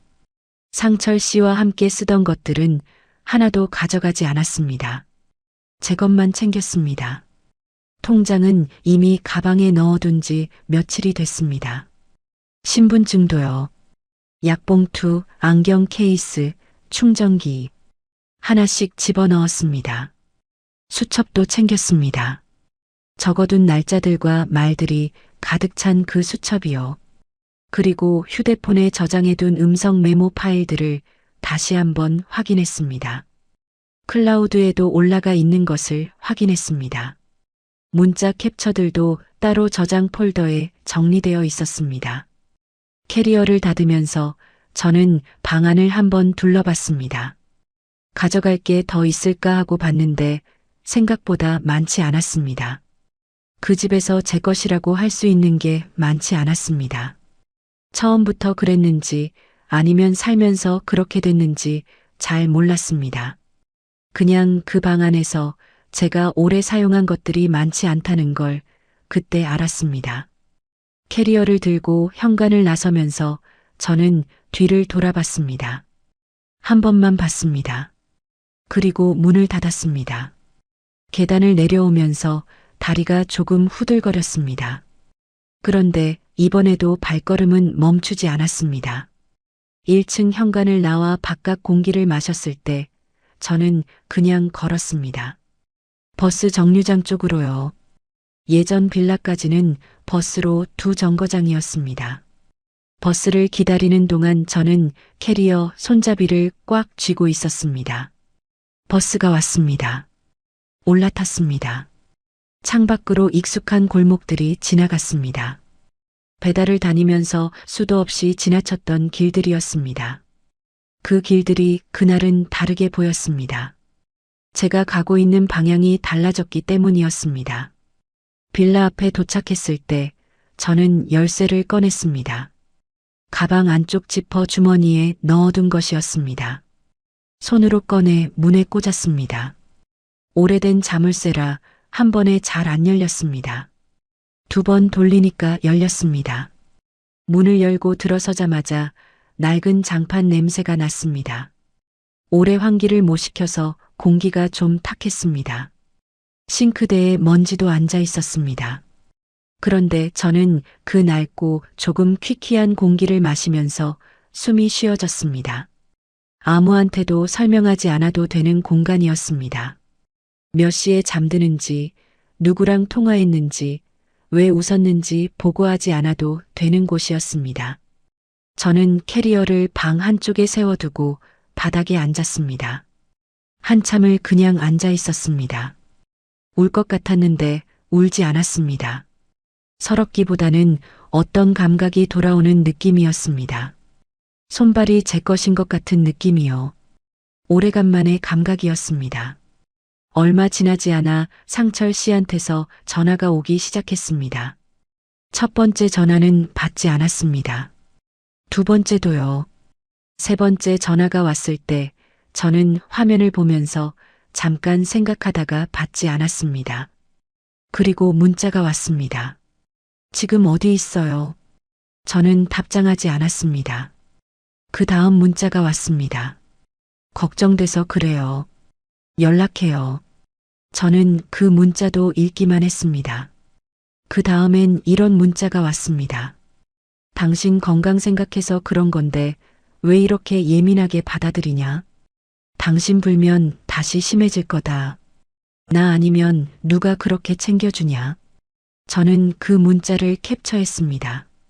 그리고 저장해둔 폴더에 넣었습니다.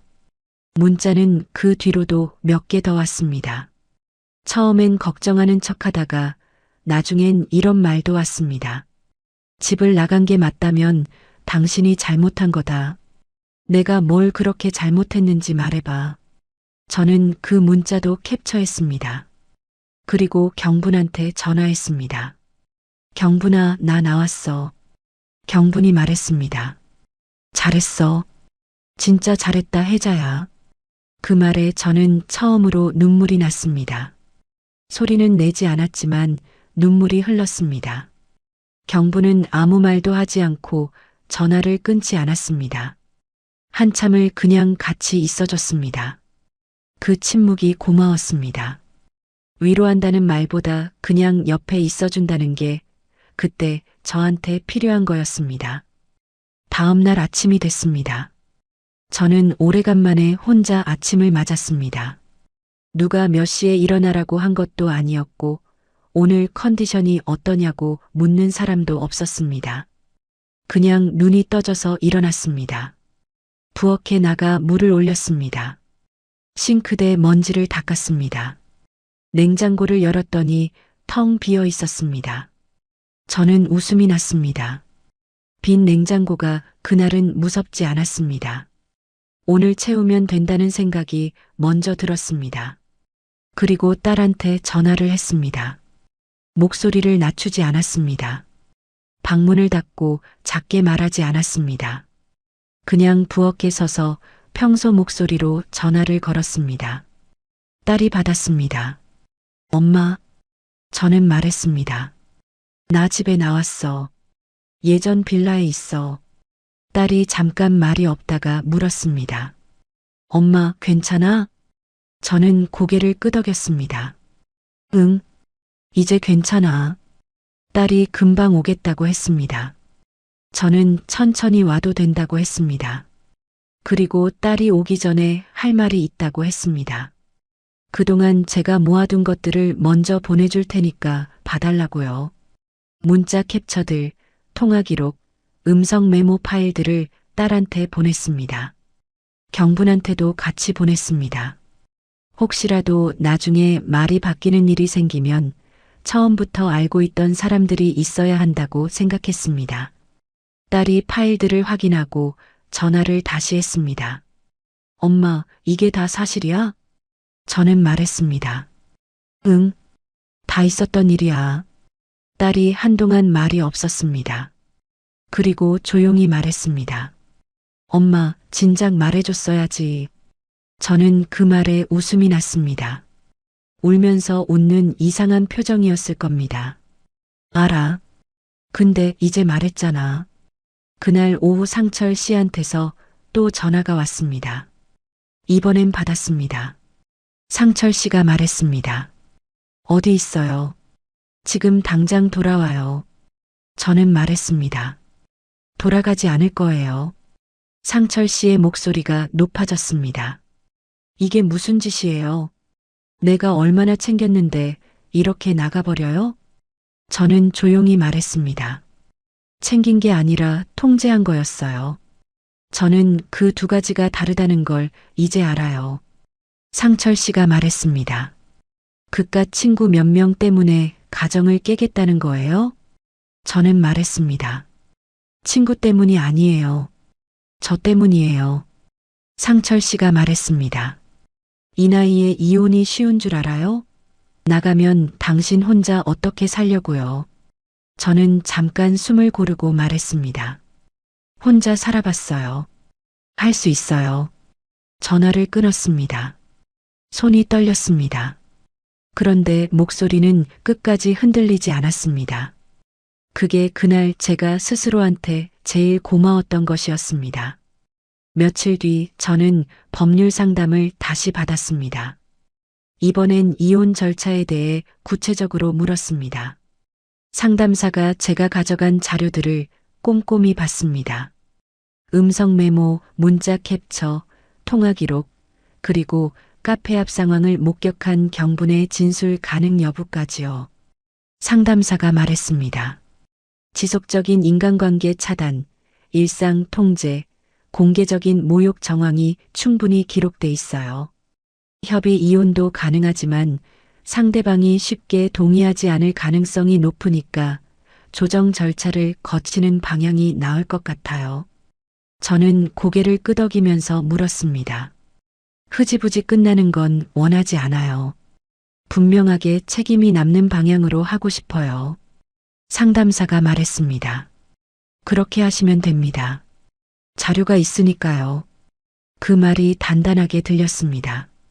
자료가 있으니까요. 제가 그 오랜 시간 동안 조용히 기록해온 것들이 이제 제 말의 무게가 되어주고 있었습니다. 그때 그 작은 수첩을 꺼내길 잘했다는 생각이 들었습니다. 음성 메모 버튼을 처음 눌렀던 그날 밤이 떠올랐습니다. 그게 다 여기로 이어져 있었습니다. 경분이 그날 저녁 빌라로 왔습니다. 반찬을 몇 가지 싸들고 왔습니다. 우리는 낡은 밥상 앞에 마주 앉아서 밥을 먹었습니다. 경분이 이것저것 떠들었고 저도 웃으면서 맞장구를 쳤습니다. 목소리를 낮추지 않았습니다. 웃음소리가 커져도 눈치 보지 않았습니다. 경분이 제 웃음을 보더니 말했습니다. 혜자야, 너 오늘 눈 접히면서 웃더라. 저는 그 말에 멈췄습니다. 눈이 접히면서 웃는 게 제 원래 웃음이었습니다. 그런데 그게 얼마만인지 저도 몰랐습니다. 상철 씨와 살면서 그 웃음이 언제부터 없어졌는지 정확히 기억이 나지 않았습니다. 그냥 어느 날부터 없어져 있었습니다. 저는 경분한테 말했습니다. 그랬어? 경분이 고개를 끄덕였습니다. 응, 오래간만이야. 나는 그 웃음이 보고 싶었어. 저는 그 말에 눈이 뜨거워졌습니다. 이번엔 울지 않으려고 참지 않았습니다. 그냥 눈물이 조금 흘렀습니다. 경분은 모른 척하면서 반찬 그릇을 치웠습니다. 그게 또 경분다웠습니다. 그날 밤 저는 오래간만에 일찍 잠자리에 들었습니다. 누가 몇 시에 자라고 해서가 아니었습니다. 그냥 몸이 피곤했고 눕고 싶었고 눈을 감았습니다. 자다가 한번 깼습니다. 새벽 2시쯤이었습니다. 눈을 떴을 때 천장이 보였습니다. 옆에 아무도 없었습니다. 그런데 이상하게 무섭지 않았습니다. 설명하지 않아도 되는 새벽이었습니다. 뒤척임을 해명할 필요도 없었습니다. 그냥 저 혼자 천장을 보다가 다시 눈을 감으면 됐습니다. 다시 잠이 들었습니다. 그게 그날 밤 제가 제일 오래 기억하고 싶은 장면이었습니다. 이혼 절차가 시작되고 나서 상철 씨는 처음 한동안 전화와 문자를 계속 보냈습니다. 내용은 번갈아가며 바뀌었습니다. 처음엔 걱정하는 말이었습니다. 밥은 먹고 있냐? 불면이 다시 심해지지 않냐? 혼자 있으면 힘들 텐데 그러니 돌아오라는 말이었습니다. 그 다음엔 억울하다는 말이었습니다. 자기가 뭘 그렇게 잘못했는지 모르겠다. 챙겨준 것밖에 없는데 왜 이러냐는 말이었습니다. 그리고 그 다음엔 협박에 가까운 말이었습니다. 이 나이에 이혼 기록이 남으면 당신도 곤란하다. 내가 가만히 있을 것 같냐는 말이었습니다. 저는 그 문자들을 하나씩 캡처했습니다. 읽고 나서 바로 캡처해서 폴더에 넣었습니다. 감정이 흔들리지 않으려고 일부러 빠르게 했습니다. 오래 읽고 있으면 그 말들이 마음 안으로 들어오니까요. 특히 걱정하는 척하는 말들이 제일 위험했습니다. 그 말들은 읽다 보면 내가 너무 심하게 구는 건 아닐까 하는 생각이 들게 만드는 힘이 있었습니다. 그래서 저는 읽자마자 캡처하고 닫았습니다. 딸이 중간에 말했습니다. 엄마, 그 문자들 직접 읽지 말고 나한테 넘겨줘. 내가 정리할게. 저는 처음엔 괜찮다고 했습니다. 제 일이니까 제가 해야 한다고 생각했습니다. 그런데 딸이 말했습니다. 엄마가 직접 읽으면 흔들려. 나한테 줘. 그 말이 맞았습니다. 저는 그 뒤로 상철 씨 번호에서 오는 연락을 딸한테 넘겼습니다. 중요한 내용이 있으면 딸이 따로 정리해서 알려주기로 했습니다. 그렇게 하고 나니 확실히 달랐습니다. 하루가 덜 무거웠습니다. 법적 절차는 제가 생각한 것보다 길었습니다. 상철 씨가 쉽게 동의하지 않았습니다. 처음엔 자기는 잘못한 게 없다고 했고, 그 다음엔 협의로 조용히 끝내자고 했습니다. 조용히 끝내자는 말은 들리기엔 합리적인 것 같지만 실제로는 책임 없이 흐지부지 넘기자는 말이었습니다. 저는 그 제안을 받아들이지 않았습니다. 변호사 선생님과 상의하면서 저는 처음부터 한 가지를 분명히 했습니다. 빠르게 끝내는 것보다 분명하게 끝내는 게 중요하다고요. 상철 씨가 한 일들이 사소한 부부 다툼이 아니었다는 것, 지속적인 인간관계 차단과 일상 통제와 공개적인 모욕이 혼인 파탄의 사유가 된다는 것을 분명히 남기고 싶었습니다. 그게 저한테는 돈이나 재산보다 중요한 문제였습니다. 내가 겪은 일이 진짜였다는 것을 기록으로 남기는 것, 그게 제가 그 절차를 통해 얻고 싶은 것이었습니다. 변호사 선생님이 말했습니다. 가지고 오신 자료들이 정황으로 충분합니다. 음성 메모, 문자 캡처, 통화 기록, 목격자 진술까지 있으니까요. 경분이 카페 앞 그날 상황을 확인해 주겠다고 했습니다. 수님 언니도 그 자리에 있었다며 자기도 말할 수 있다고 했습니다. 저는 그 말을 들으면서 목이 잠겼습니다. 제가 오랫동안 만나지 못하게 됐던 사람들이 정작 제가 필요한 순간에 이렇게 와주고 있었습니다. 그 사람들이 없었다면 저는 훨씬 오래 걸렸을 겁니다. 아니면 지금도 그 집에서 작아지고 있었을지 모릅니다. 그 생각을 하면 지금도 가슴이 먹먹합니다. 절차가 진행되는 동안 저는 배달 일을 다시 시작했습니다. 상철 씨 집에 있을 때 잠깐 구역을 줄였다가 빌라로 돌아온 뒤 원래대로 새 구역을 다시 맡았습니다. 처음 며칠은 몸이 좀 힘들었습니다. 그동안 몸이 늘어진 탓도 있었고 다시 일찍 일어나는 리듬을 잡는데 시간이 좀 걸렸습니다.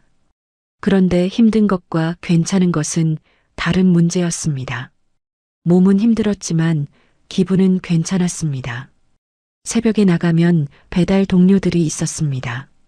저보다 한참 어린 사람들도 있었고 비슷한 나이대도 있었습니다.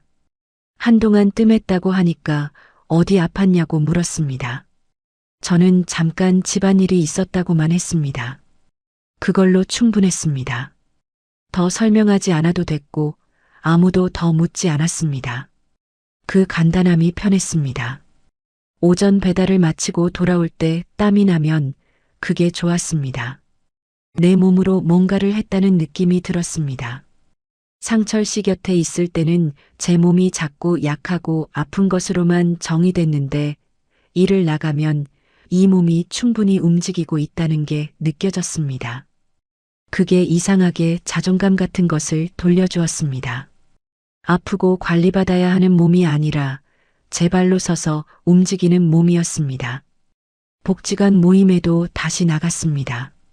오랜만에 나간 날 몇몇 분들이 어디 갔냐고 했습니다. 저는 잠깐 사정이 있었다고만 했습니다. 수님 언니가 옆에서 제 팔을 한번 꼭 잡았습니다. 아무 말도 없이 그냥 한번 잡았습니다. 그 손이 따뜻했습니다. 모임이 끝나고 사람들이 삼삼오오 나가면서 이야기를 나눴습니다. 누군가 자식 이야기를 했고 누군가 물가 이야기를 했고 누군가 요즘 무릎이 안 좋다는 이야기를 했습니다. 별것 없는 이야기들이었습니다. 그런데 저는 그 이야기들 사이에 앉아서 생각했습니다. 이게 원래 제 일상이었구나 싶었습니다. 별것 없고 요란하지 않고 그냥 사람들 사이에 앉아서 별별 이야기를 듣고 웃는 것. 그게 건강을 망치는 일이 아니었습니다. 그게 사람이 사람답게 사는 일이었습니다. 상철 씨는 그걸 감정 소모라고 불렀는데 저는 이제 그 말이 얼마나 잘못된 말이었는지 압니다. 사람 사이에서 오가는 이야기들이 별것 없어 보여도 사람을 살아있게 만드는 것들이었습니다. 상철 씨는 절차가 진행되는 내내 쉽지 않았습니다. 한 번은 변호사를 통해 연락이 왔는데 자기는 혜자 씨 건강을 위해 최선을 다했는데 그게 왜 통제가 되냐는 말이었습니다. 공개적인 장소에서 한 말은 걱정해서 나온 것이었고 인간관계를 정리하라고 한 것도 수면 치료를 위한 조언이었다는 말이었습니다. 저는 그 말을 전해 듣고 잠깐 멈췄습니다. 그 말이 틀리지 않을 수 있다는 생각이 잠깐 스쳤습니다. 정말로 걱정해서 그런 거라면 어떡하지? 라는 생각이요. 그 생각이 오래가지는 않았습니다. 하지만 그 생각이 들었다는 것 자체가 제가 얼마나 오래 그 말들을 배려로 받아들여 왔는지를 보여주는 것 같았습니다. 저는 수첩을 꺼냈습니다. 그리고 처음 장부터 다시 읽었습니다. 커피를 치운 날, 전화 시간을 정한 날, 경분을 길을 빼는 사람이라고 한 날, 카페 앞에서 친구들 앞에서 한 말, 딸 통화를 짧게 하라고 한 날, 배달 일을 그만두라고 한 날, 클라우드 설정을 몰래 켜둔 것. 하나씩 읽다 보니 그 생각이 사라졌습니다. 걱정이었다면 제가 커져야 했습니다. 저는 작아졌습니다. 그것 하나로 충분했습니다. 이혼 조정이 끝난 날은 비가 조금 왔습니다. 건물에서 나오면서 저는 우산을 펼쳤습니다. 딸이 옆에 있었습니다. 딸은 아무 말도 하지 않고 제 옆에서 같이 걸었습니다. 저도 한동안 말을 하지 않았습니다. 한 블록쯤 걸었을 때 딸이 말했습니다. 엄마, 밥 먹자. 저는 고개를 끄덕였습니다. 우리는 근처 국밥집에 들어갔습니다. 오래된 집이었는데 국물이 진하고 따뜻했습니다. 딸은 밥을 먹으면서 손주 이야기를 했습니다.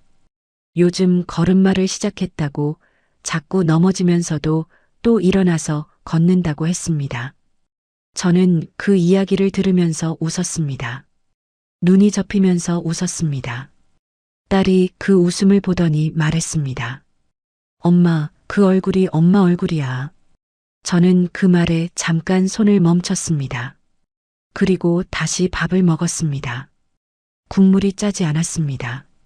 딱 맞게 간이 됐습니다. 그게 그날 참 맛있었습니다. 서류에 도장을 찍고 나오던 날 이상하게 울지 않았습니다. 서럽다는 감정보다 가볍다는 감각이 먼저 왔습니다. 나쁜 의미의 가벼움이 아니었습니다. 오래 들고 있던 짐을 내려놓은 사람의 가벼움이었습니다. 어깨가 올라가는 게 아니라 내려가는 느낌이랄까요? 그 뒤로 제 일상은 조금씩 다시 쌓였습니다. 빠르게 바뀐 건 없었습니다. 하루아침에 모든 게 좋아진 것도 아니었습니다. 불면은 여전히 있었습니다. 자다가 새벽에 눈이 떠지는 날도 있었고 한 번 깨면 다시 잠들기 어려운 날도 있었습니다. 그런데 그게 예전과 달라진 점이 하나 있었습니다. 이제는 잠 못 자는 게 두렵지 않았습니다. 전엔 잠을 못 자면 또 관리를 받아야 하는 상황이 됐고 그 관리가 두려웠습니다. 그런데 이제는 새벽에 눈이 떠져도 그냥 눈이 떠진 것이었습니다. 일어나서 따뜻한 물 한 잔 마시고 책을 조금 읽다가 다시 누우면 됐습니다. 잠을 설쳤다고 누군가한테 설명하지 않아도 됐고 그 이유를 따지는 사람도 없었습니다. 그 자유가 생각보다 컸습니다. 딸이 주말마다 손주를 데리고 왔습니다. 낡은 빌라가 갑자기 좁아졌습니다. 기어다니는 아이가 있으니까요. 저는 아이가 장판 위를 기어다니는 걸 보면서 웃었습니다. 장판이 낡은 게 그날은 미안하지 않았습니다. 그냥 오래된 집에 새로운 사람이 들어온 것 같은 기분이었습니다. 손주가 뭔가를 잡으려고 일어서다 넘어졌습니다. 딸이 가려는 걸 제가 잡았습니다. 잠깐 봐봐. 아이는 넘어진 자리에서 잠깐 멈추더니 두 손을 짚고 다시 일어섰습니다. 그리고 또 걸었습니다. 저는 그 장면을 한참 봤습니다. 저도 그러면 됐습니다. 넘어진 자리에서 잠깐 멈추고 다시 손을 짚고 일어서면 됐습니다. 그게 거창한 역전이 아니어도 됐습니다. 그냥 일어서서 다시 걸으면 됐습니다. 경분과는 일주일에 한 번씩 만났습니다. 때로는 복지관 근처 카페에서, 때로는 시장 국수집에서 만났습니다. 별 이야기를 다 했습니다. 요즘 반찬 물가가 말이 아니라는 이야기, 복지관 모임에 새로운 분이 있는데 말이 좀 많다는 이야기, 경분 아들이 요즘 연애를 한다는 이야기, 아무 의미 없는 이야기들이었습니다. 그런데 저는 그 아무 의미 없는 이야기들이 너무 좋았습니다. 경분이 어느 날 말했습니다. 혜자야, 너 요즘 잘 자? 저는 생각하다가 말했습니다. 완전히 잘 자진 않아. 새벽에 가끔 깨. 경분이 말했습니다. 그럼 못 자는 거잖아. 저는 웃으면서 말했습니다. 근데 이상하게 그게 괜찮아. 예전엔 잠 못 자면 무너지는 것 같았는데 요즘은 그냥 오늘은 좀 설쳤네 하고 말아. 경분이 말했습니다. 그게 나아진 거야. 저는 그 말을 듣고 고개를 끄덕였습니다. 맞는 말이었습니다. 잠의 양이 늘어난 게 아니라 잠 못 자는 밤이 더 이상 두렵지 않게 된 것. 그게 제가 나아진 방식이었습니다. 봄이 됐습니다. 복지관 화단에 꽃이 피기 시작했습니다. 저는 모임이 끝나고 나오면서 그 꽃들을 잠깐 봤습니다. 별거 아닌 작은 꽃들이었는데 그게 그날따라 예뻐 보였습니다. 제가 꽃을 보고 예쁘다는 생각을 한 게 얼마 만인지 몰랐습니다. 그런 생각을 할 여유가 없었거든요. 아니면 그런 생각을 해도 된다는 걸 잊고 살았거든요. 저는 그 꽃 앞에 잠깐 서 있다가 경분한테 전화를 걸었습니다. 경분아, 오늘 저녁에 시간 돼? 경분이 말했습니다. 왜 밥 먹자고? 저는 웃으면서 말했습니다. 응, 내가 살게. 경분이 웃었습니다. 야, 웬일이야? 어디서 돈이 났어? 저는 말했습니다. 배달비. 우리 둘이 한참 웃었습니다. 핸드폰 너머로 경분 웃음소리가 들렸습니다. 저도 웃었습니다. 눈이 접히면서 웃었습니다. 지금 돌아보면 저는 예순의 잘못된 사람을 만났습니다. 하지만 그 경험이 저한테 가르쳐 준 것도 있었습니다. 제가 뭘 잃으면 안 되는지, 뭘 지켜야 하는지, 뭐가 없어지면 제가 아닌지를 그전에는 생각해 본 적이 없었는데 그 결혼을 하고 나서야 분명하게 알았습니다. 배려는 편해지는 겁니다. 배려를 받으면 제가 커져야 합니다. 작아진다면 그건 배려가 아닙니다. 그 한 가지를 이제는 압니다. 상철 씨는 늘 걱정하는 얼굴로 건강을 핑계로 조용히 제 사람들을 정리하고 제 기분을 눌렀습니다. 직접 손찌검을 한 적도 심한 욕설을 퍼부은 적도 없었습니다. 그래서 저도 오래 속았습니다. 남들이 보기엔 좋은 남편처럼 보일 수 있었으니까요. 하지만 상처가 눈에 보이지 않는다고 상처가 아닌 건 아닙니다. 서서히 작아지는 것도 무너지는 일입니다. 사람이 살면서 그것들을 알게 되는 방식이 꼭 이렇게 아파야 하는 건 아니라고 생각합니다. 그런데 어떤 사람들은 이렇게 아프고 나서야 알기도 합니다. 저처럼요. 그래도 괜찮습니다. 늦게 알았어도 알았으니까요. 저를 살린 건 누군가의 관리가 아니었습니다. 제 이름을 불러주는 사람들, 제 웃음소리를 기억해주는 사람들, 제가 없는 동안 기다려준 사람들이었습니다. 그 사람들한테 다시 연결되고 제 방식대로 웃고 말하고 움직이는 것, 그게 제 두 번째 삶의 시작이었습니다. 저는 이혼하고 나서야 비로소 알았습니다. 잠보다 먼저 지켜야 할 게 있었습니다. 그건 제 마음이었습니다. 끝까지 들어주셔서 감사합니다. 구독과 좋아요는 다음 이야기를 이어갈 힘이 됩니다. 그리고 주인공에게 한 줄 응원을 댓글로 남겨주시면 그 마음까지 함께 전해두겠습니다.